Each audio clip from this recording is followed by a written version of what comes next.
can see my name, but I'm Talia. We are also recording, in case anybody doesn't know. But I am the head of product here at MyKindaFuture. For those of you who are kind of new to MKF, we are a HR tech business who kind of specialises in supporting talent from all backgrounds, particularly those from underrepresented groups. And we help them both kind of get into work, but then also succeed once they're there. And our mentoring platform, Connectr, leverages technology as a force for good by fostering belonging in all talent so that every person has equal power and opportunity to shape their future.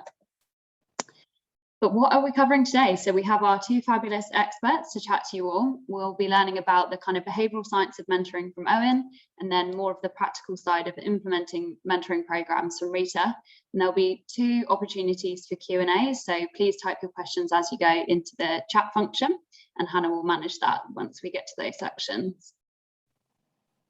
But why are we actually here? So I'm sure many of you kind of know about this, but mentoring programs are popular and they exist in many organizations, but many fail to actually be kind of effective at achieving their outcome, and they're really hard to kind of manage or to prove ROI. So we brought our team together of experts in both behavioral science and in mentoring to kind of explore the practicalities of effective mentoring and the science behind how to really maximize those programs for talents of all backgrounds so they can really progress and thrive in your business. And we'll be exploring the mentoring in practice and the kind of do's and do nots of this. But we did want to start with some precursors to why we feel mentoring is so important. So the research that was that's on this slide here was done by our team pre-COVID, and it really highlights the kind of overall importance of employee belonging to their behaviour. And we also imagine that this has probably gotten even worse due to the kind of remote working climate that we've been seeing. So if we did rerun this, we imagine these stats would be kind of even more shocking. But overall, it's showing us the implications that a lack of belonging has. So talent is really being lost and workplaces are losing out on their diverse workforces. But if we do kind of successful planned mentoring programs, that is a key way of fostering that feeling of belonging and human connection, particularly as we look forward into our new kind of hybrid way of working. Mentoring can really support progression, development and retention of key talent, and when done well, it has really significant impact to both your kind of diverse individuals, but also to overall business success. But what makes for effective mentoring is what we're going to look at today, and kind of the overall how we put it into practice. So I will now hand over to Owen. Also, Owen, maybe introduce yourself. I realised I didn't do kind of any introductions, so it'd be great if you guys could both intro yourselves when you come to your section. Sure, no problem. My name's Owen Service. I'm the Chief Executive of a company called Cogco. We draw on ideas from the behavioural science literature, also from design and data science, and apply them to help organizations and companies to apply those insights to products and services that they offer. And we also work with MyKindaFuture, especially with their Connectr platform. In a previous life, I also helped set up the UK government's so-called nudge unit, and I'm also an honorary professor of behavioural science at Warwick Business School. And I'm going to talk about some of the work that we've been doing with MyKindaFuture, especially through Connectr in applying behavioural science in practice. And I think Talia is going to act as my slide support for the next 15 minutes or so. So there may be occasions where we're sort of moving the slides forward together. So before we kind of get into the work that we've been doing, we thought it'd be useful to do like a 5-minute overview of what behavioural science is, why we think it's important. And there are lots of aspects to this, but overhanging most of the behavioural science literature is this notion that human beings have two different ways of processing information and taking decisions. So if we go to the next slide, Talia, thanks. This is most simply encapsulating this idea that we have a fast thinking system, which is intuitive and more or less automatic. So if somebody says to you, what is 1 + 1? a number will pop into your mind almost whether you want it to or not. It's automatic and it's effortless. And then we have this slow thinking system. So if somebody says to you, what is 12 times 19, a harder calculation? It requires your active attention, and it's an effort for you to undertake.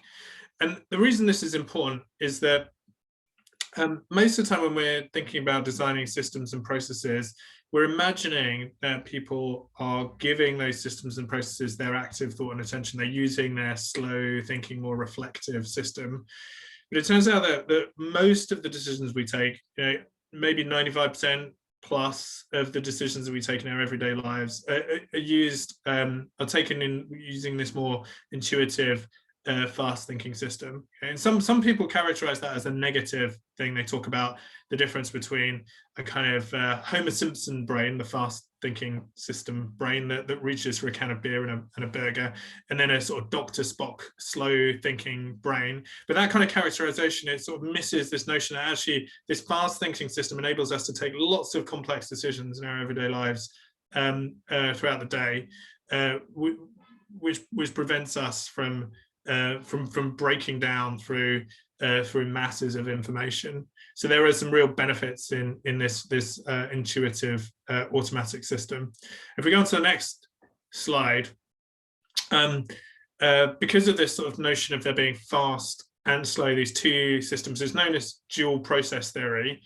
And it wasn't coined by this guy. This is Daniel Kahneman, who won the Nobel Prize for economics actually in 2002, despite being a psychologist, but it was popularized and brought to sort of mainstream attention in his book Thinking Fast and Slow. And it's called dual process theory because of this notion that there are these two systems that are operating. Importantly though, they operate in partnership with one another. If we go on to the next slide, one of the things about this, especially this fast thinking system that is automatic and doesn't require active attention all of the time, is that it enables us to take lots and lots of decisions through our everyday lives. But it sometimes also lets us down and results in us succumbing to what in behavioral science literature are known as behavioral biases. And these biases affect how we take decisions, and more often than not, they guide us in the right direction, but they sometimes trip us up. Okay, and one of the things that we do a lot of at Cogco is thinking about the predictable, systematic nature of these biases that affect the decisions that we take. And what we do is we help the companies we work with to understand how these biases and these behavioral effects affect our decision making in ways that can then guide people to make better decisions, better choices for themselves. And 4 of these systematic biases we've kind of grouped together, and I'm going to go through these in a bit more detail in a second, but just to give you a bit of an overview, we're heavily influenced by the context and the framing of information that we're presented with. Like I said, I'll kind of explain this in a bit more detail in a second. We tend to take the path of least resistance. So most people, if they're offered choices and one of those choices is simpler, easier to take, we take the simpler, easier path. We're social animals. We're guided by what other people are doing. We're embedded within social networks, and that influences what we do and how we do it. And then I think most importantly for this conversation, we are, as human beings, more often than not, intentional and goal-driven in our behavior. So these are the 4, if you like, clusters, collections of these systematic biases that we at Cogco call the 4 Ps. So presentation, process, people, and purpose. And that's the kind of the background I want you to have in mind when I, in a few minutes time, get on to what we're doing around mentoring and how we're kind of embedding some of these principles within the mentoring process.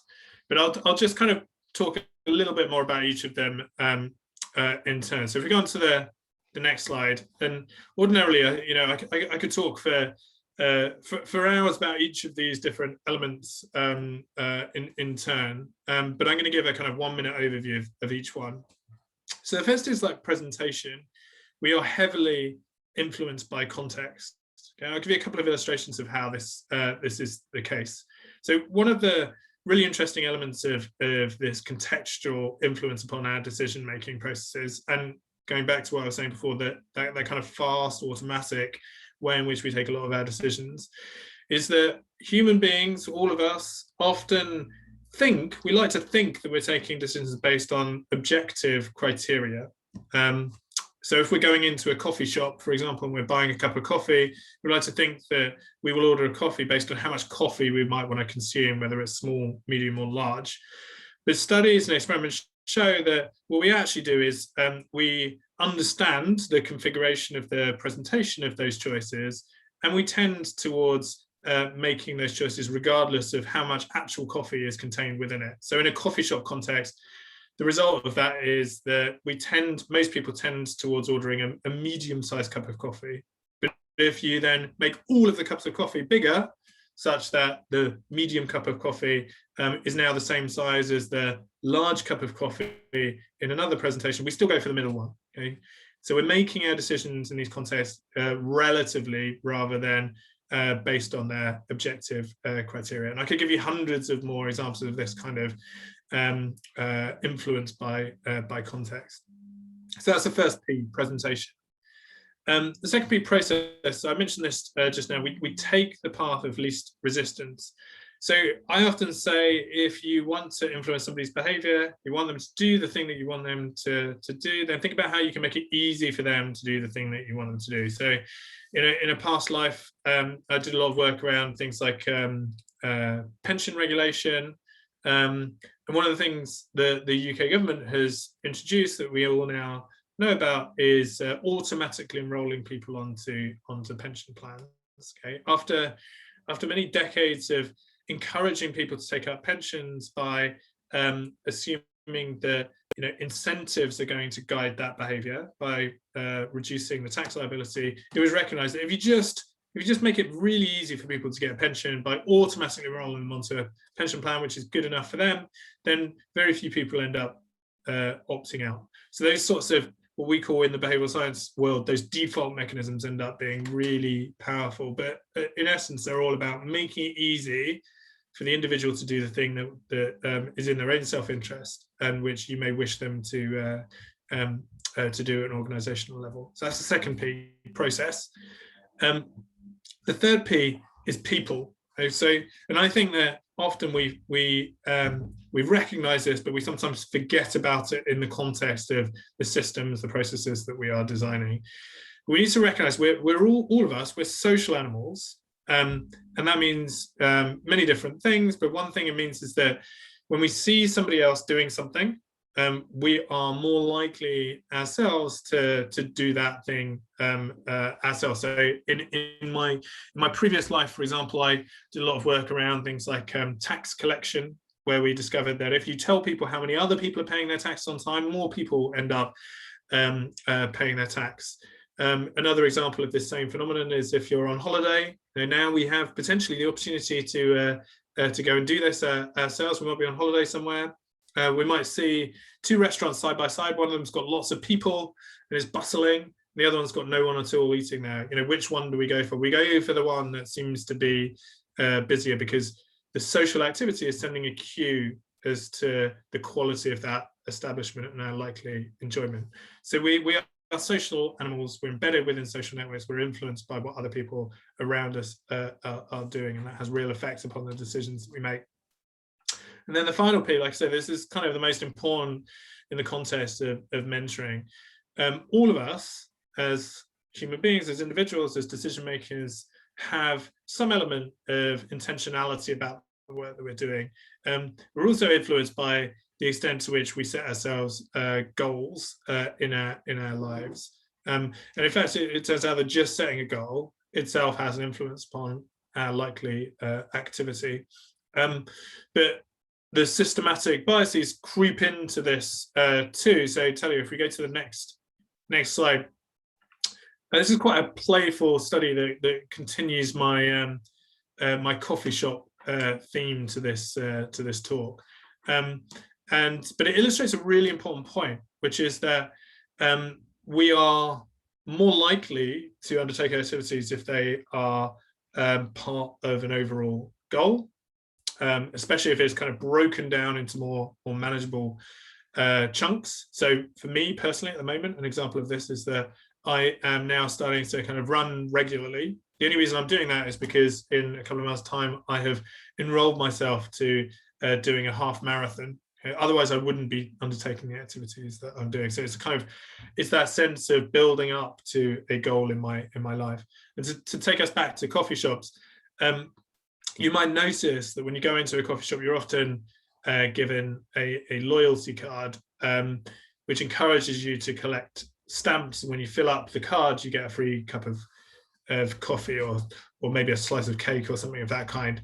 And what you might also have noticed is that many coffee shops tend to give you a stamp to get you going, right? And there's a very good reason why they do this, and it's that studies have shown that if you give people a couple of stamps, even if the total number of stamps they need to collect is exactly the same. So that's the case in these two cards here, one on the left, which is blank at first, it requires you to collect 10 stamps, and the one on the right has got 2 pre-stamped coffee beans, still requires you to collect 10 stamps. You just need to collect 12 overall now rather than 10.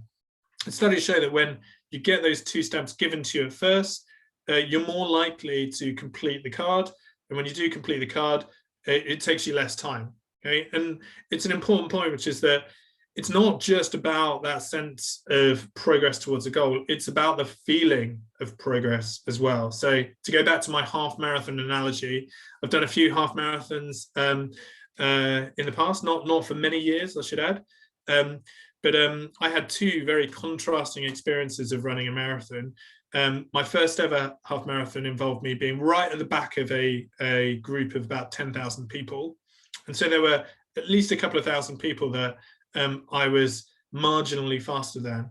And I had that sense throughout the whole of that race that I was making progress. And it felt great because I was always overtaking somebody along the way. My second experience, I started at the very front and I was overtaken all of the way. And psychologically, I may have been running at the same pace, but the sense of progress was dramatically different.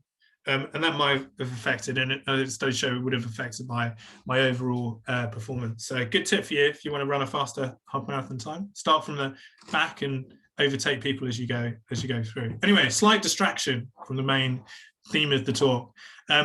So we talked about these 4 Ps, okay, and their importance in affecting human behavior, the way the context influences what we do, the way the process has an influence upon the likelihood that we will follow through with a particular activity, the influence of other people on our behaviors, and the fact that we are intentional and goal-driven. The 4 Ps: presentation, process, people, and purpose. And these sorts of insights, we work with organizations like MKF to embed them within systems and processes, and we're doing that with the Connectr platform right now. And in the context of some of the work around that MKF is doing on mentoring. And one of the things that we like to do as part of this is to understand sort of more deeply how the literature underpinning some of this research affects how people behave within those contexts, and then how we can design those systems better to go more with the grain of people's decision-making processes and the underlying research itself. So I'm going to talk for 5 minutes or so about the behavioural science of mentoring. And before we kick off, I just want to say a couple of things about this research, because it's like genuinely very interesting and intriguing that there is a very mixed bag of research in this area, okay? And I think broadly speaking, you can say 2 things of the research in this area, which looks at mentoring programs, okay? A lot of studies show that mentoring programs have little or no effect on average upon people's subsequent activities. But there are studies that also show, like this one that we've got up on the screen, that show the positive effects of mentoring upon those mentees who participate in them. So this is one study from 2017 on nursing students, in which individuals are randomly allocated to have a mentor or not. So having no mentor acts as the kind of control in this study.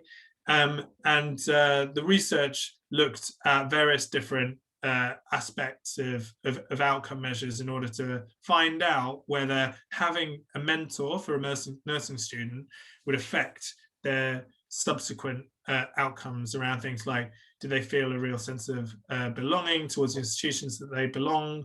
Were they stressed or not in their day jobs, which was the main focus of this particular mentoring program. What you find in some of these studies is that the mentoring program has a big effect upon these outcomes. So the yellow bars in the right-hand chart show that people who have a mentor end up feeling a greater sense of belonging and have lower levels of stress after they have participated in the program relative to those who do not have a mentor. Okay, but the reason I'm emphasizing the fact that not all studies show these effects is that the overarching literature in this space shows that there are a number of different factors that contribute to a successful mentoring program, and that not all mentoring programs have these elements contained within them.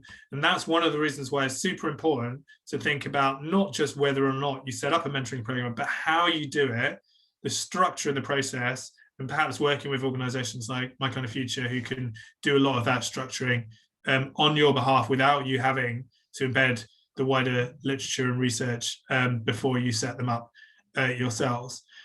And to aid that process, I'm going to just talk you through what we consider to be like the 4 key recommendations that come from the tens, if not hundreds of studies in this area around effective mentoring. And I think Rita, when she talks a bit later, is going to talk about some of the practical elements of this.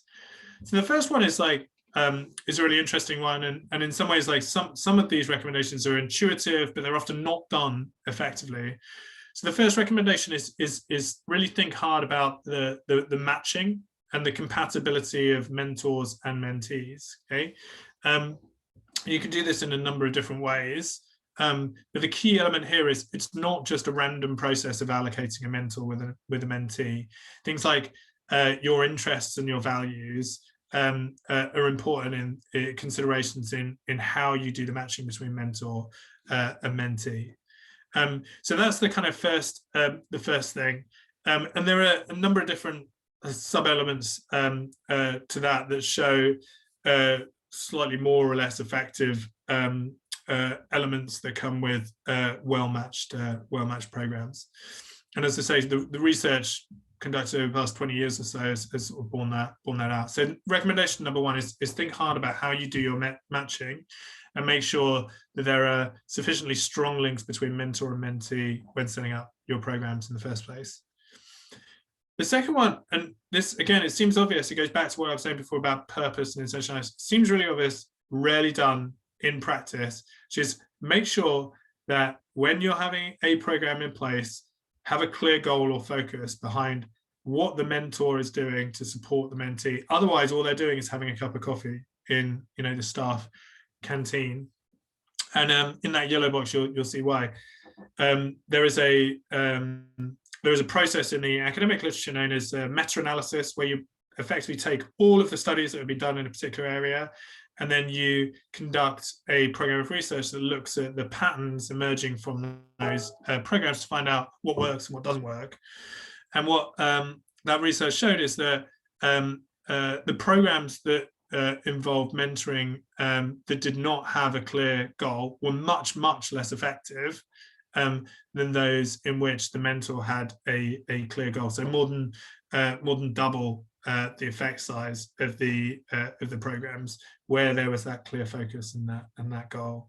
So make sure that there is a goal behind the mentoring programs. Don't just set up a mentoring program for the sake of having a mentoring program. That links as well to recommendation number 3. And again, this is like, it sounds like it's obvious, but it's rarely done very well. The research bears this out, which is that often people end up going into mentoring programs without very clear expectations about what they are,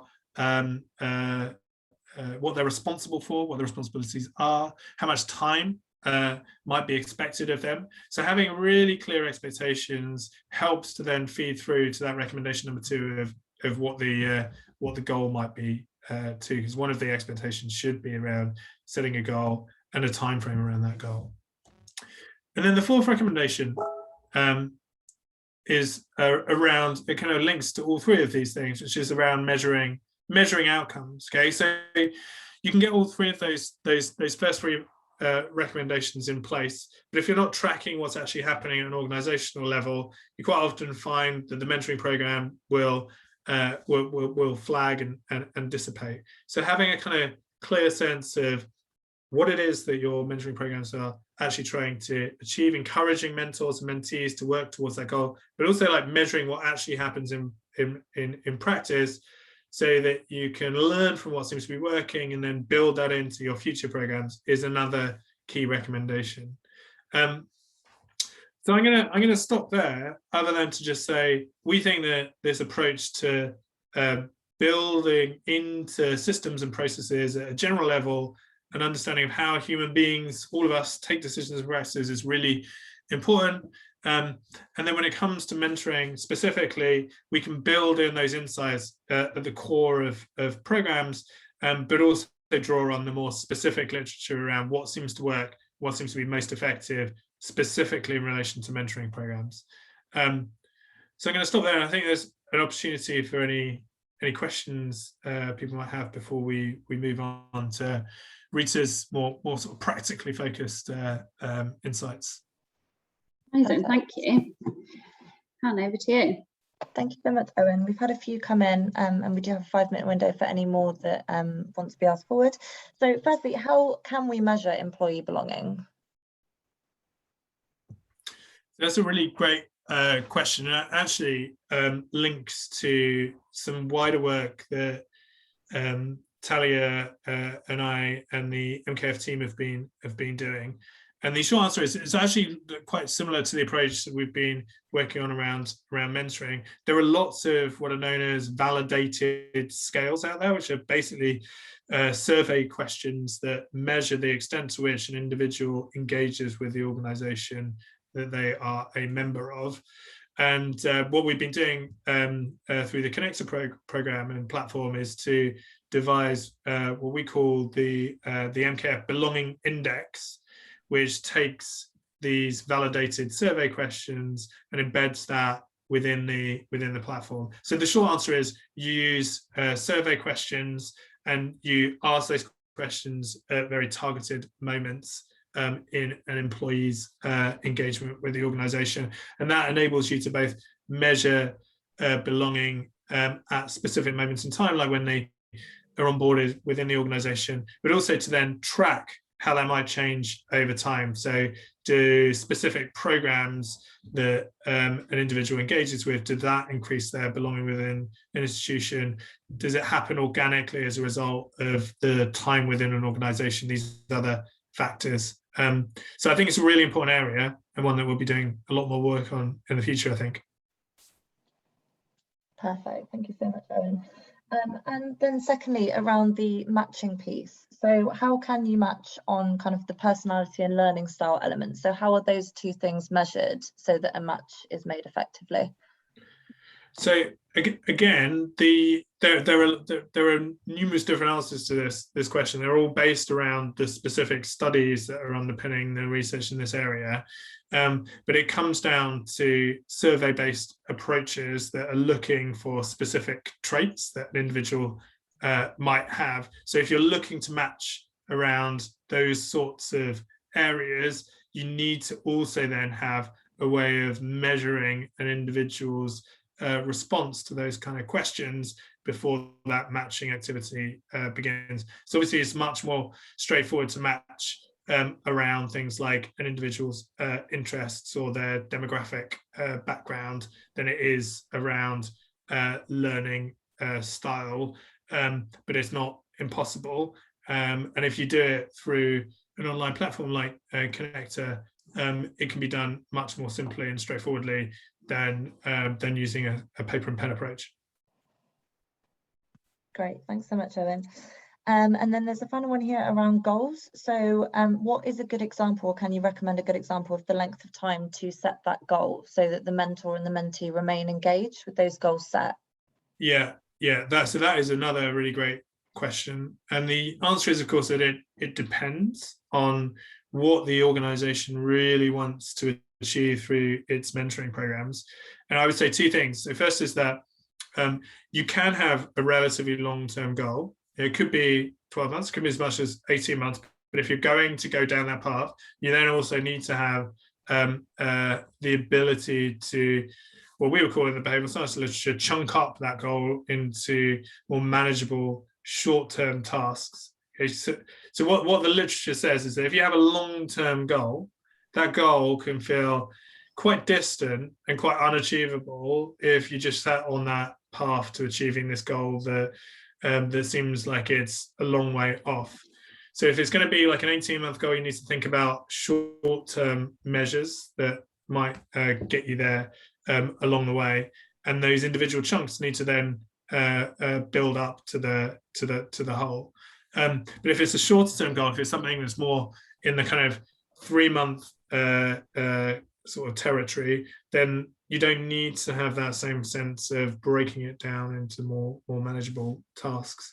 So it's a kind of, it's an indirect answer to your question, because I'm not there is no real answer to it other than to say it starts with what I think what you're trying to achieve at an organizational level, and then you need to be cognizant of the fact that if it's too lofty in your first mentoring mentee discussions, you're unlikely to make those first few steps. It also links back to what I was saying before about that feeling, that sense of progress, being able to kind of move towards your end goal through a series of sub goals, much more likely that you will end up achieving that headline goal. Perfect. Thank you so much, Owen. Tao, I'm conscious of time, so I wonder if we move on and then any more questions we can answer at the end. Yeah, that sounds good. Perfect. Thank you, Owen. Fabulous. Over to you, Rita.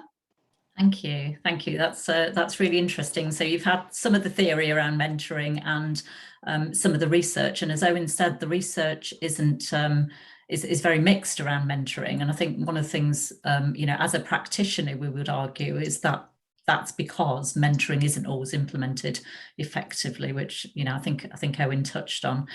So my name's Rita Simmons. I'm a coach, mentor, and supervisor. I've been setting up mentoring schemes for many years, including, for example, a national reciprocal mentoring for inclusion programme for the NHS. And I am associated with one of the main professional bodies for mentoring, and delighted to be working with MyKindaFuture and here today. So I thought I'd maybe just start with something around mentoring, and I don't know whether people are aware of this, but mentoring has been around for a very, very long time. It's thought that the word mentoring actually comes from Homer's Odyssey, where King Odysseus actually, when he went to the Trojan Wars, entrusted the care of his son and the bringing up of his son to his friend Mentor. And that's actually where the phrase mentoring comes from. So, it has a very, very long history and legacy. But I think at that point in time, it was very much about, a one-way transfer of knowledge, of wisdom, of supporting perhaps, somebody more junior. And I think in more recent years, we've had the concept of reverse mentoring that, was particularly promoted by Jack Welch when, his older executives didn't know how to work mobile phones when we first got mobile phones. And so actually developed reverse mentoring for younger employees to actually teach the directors about tech.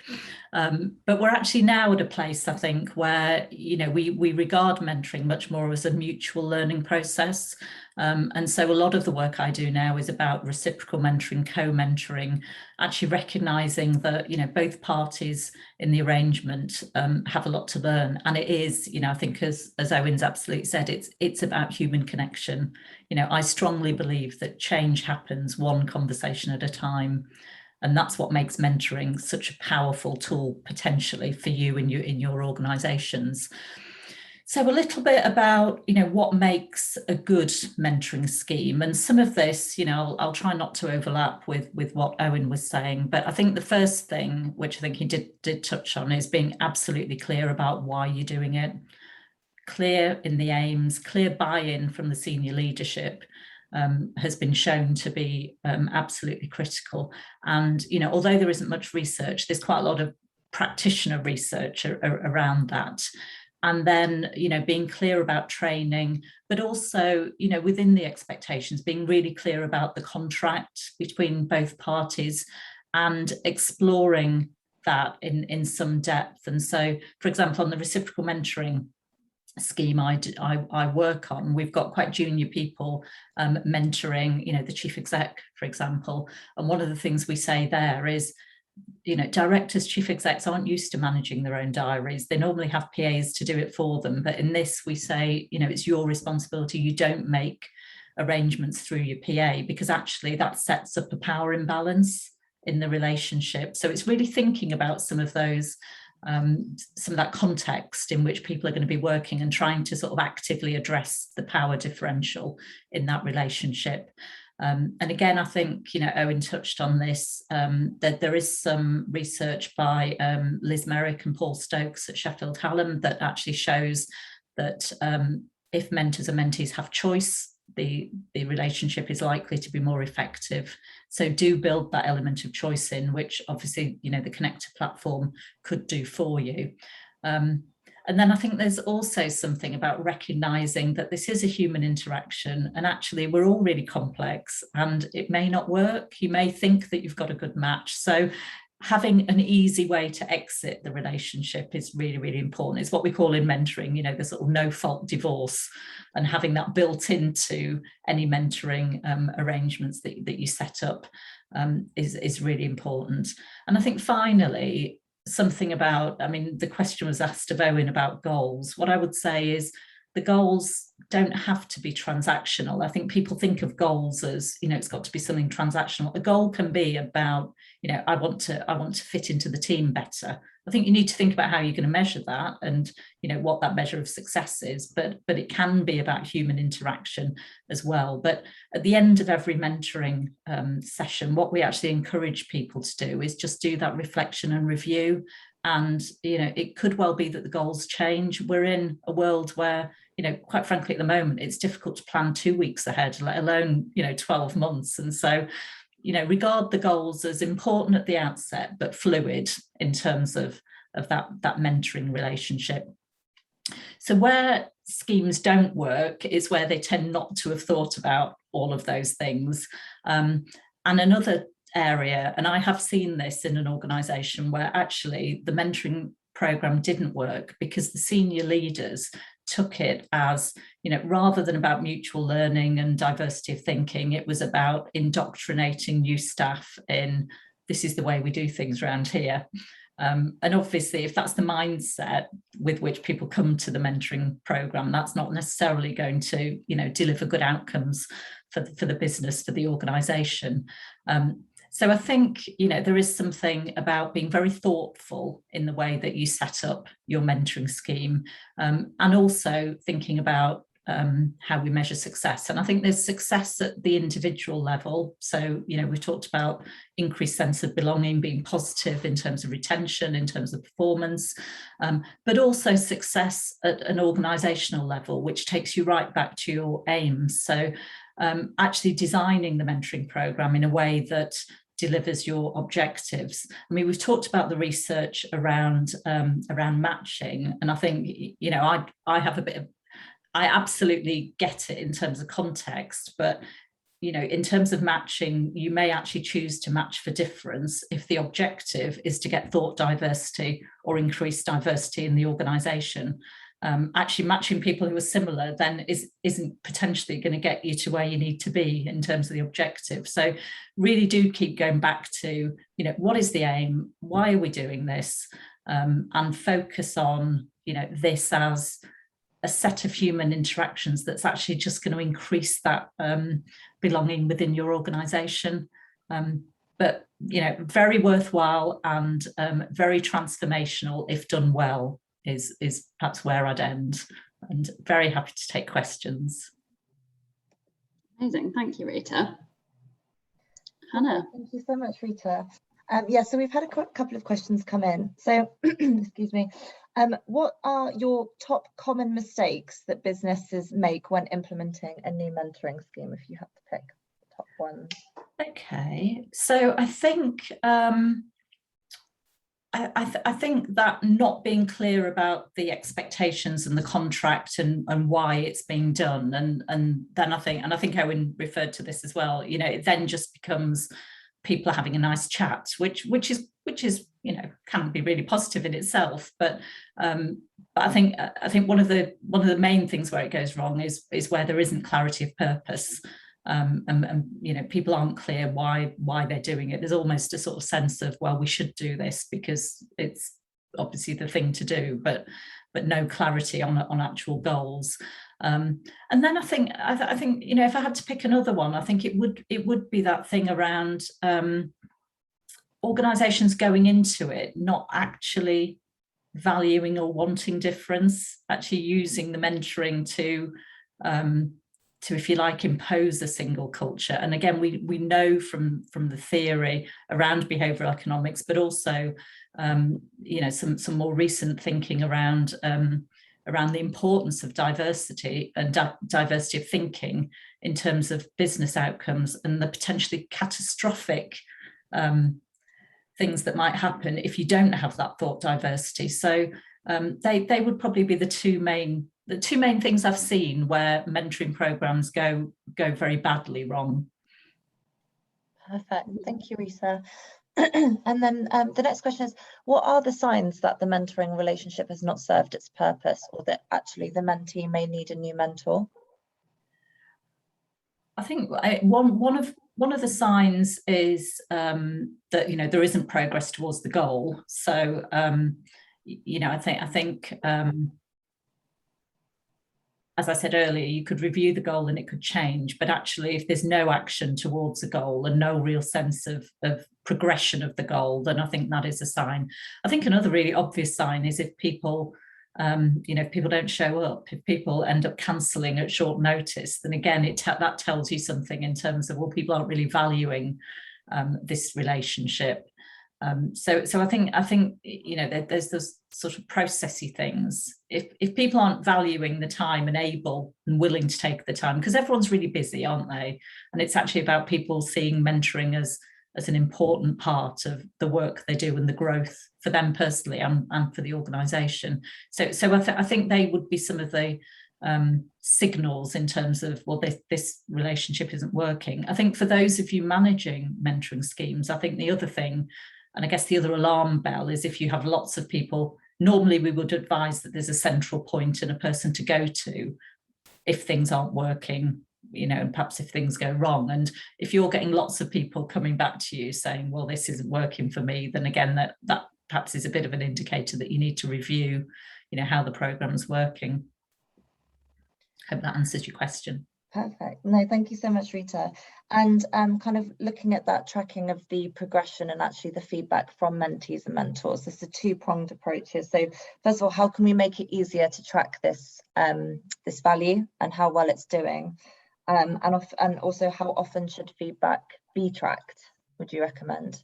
Yeah, so I think at the individual level, I mean, certainly tools like Connectr make it very easy for you because the sort of tracking of the goals is built into the platform. And so I think, you know, that bit is relatively straightforward. I think what's more difficult and requires more thought is thinking about, well, what is the purpose of the mentoring program in the context of the broader organisational strategy? And I guess there are some organisational measures, you know, things like retention. Owen talked about the belonging index. You know, you might want to use things like that. But again, if your objective is around inclusion, then you might actually want to track in terms of, you know, progression of people from underrepresented groups, for example. So there isn't a simple answer to that question, but I think, you know, it's at an organisational level, it's just being really clear about, well, how does the mentoring program, what is your expectation in terms of the impact it's going to have on delivery of your organizational strategy? I say the individual bit is the easy bit because the tool does that for you. Perfect, thank you, Rita. And then kind of looking at the mentoring relationship itself, what would you recommend for a successful mentoring relationship? How much time, dedication would you suggest is needed from both the mentee and the mentor alongside their day-to-day role, so that the mentoring relationship is successful, but at the same time doesn't kind of swallow excess time of actually doing their role, so they become less engaged? Yeah, no, great question. I think, I mean, no, it does depend. I mean, normally I would suggest that mentors meet every, say, every 4 weeks. I think there is an issue going back to the contracting about just being really clear about accessibility. So in some mentoring relationships, a mentor would say, it's absolutely fine to ring me in the evening. You know, other mentors absolutely don't want that. I think the critical thing is recognizing that this, you know, like any other relationship in your life, is a relationship, and there's that process that needs to go on about getting to know each other and building trust and actually contracting for how you work together. So I think the important thing is, you know, and I tend not to sort of say, well, there are hard and fast rules about what works. I think it's making sure that people understand that they need to actually take the time to get to know each other, build trust. You know, we talk a lot about the concept of vulnerability-based trust, you know, actually be giving, be open in you know, the information you give about yourself, and contract. And you know, once you've made that contract, I think it's important that both parties sort of stick to that, and again, you know, feel able to challenge each other if those boundaries are being crossed. Perfect, thank you. Talia, I'm conscious of time, so any more questions that come in, we can loop you up directly with either Rita or Owen. So back to you, Tal. Thank you so much. Thank you. I think that does wrap us up, really. Thank you so much for everyone who has joined, and thank you to Rita and Owen for sharing your amazing insights. We kind of just wanted to finish on telling you a little bit more about our product Connectr. So we've kind of designed this alongside the two that you've heard from today. It's a really incredible tool that can help you kind of maximize your mentoring outcomes. Lots of the things we've discussed around matching and goal setting and really setting expectations at the start of your campaign are covered automatically within the product. And it really kind of improves the experience for the end users, so the mentees and mentors in your program, but also for you running that program and really proving ROI.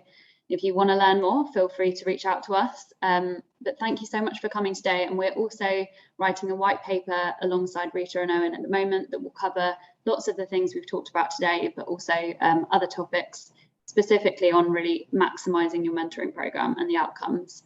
But thank you so much and enjoy the rest of your day. Thank you all. Thanks, everyone. Thank you.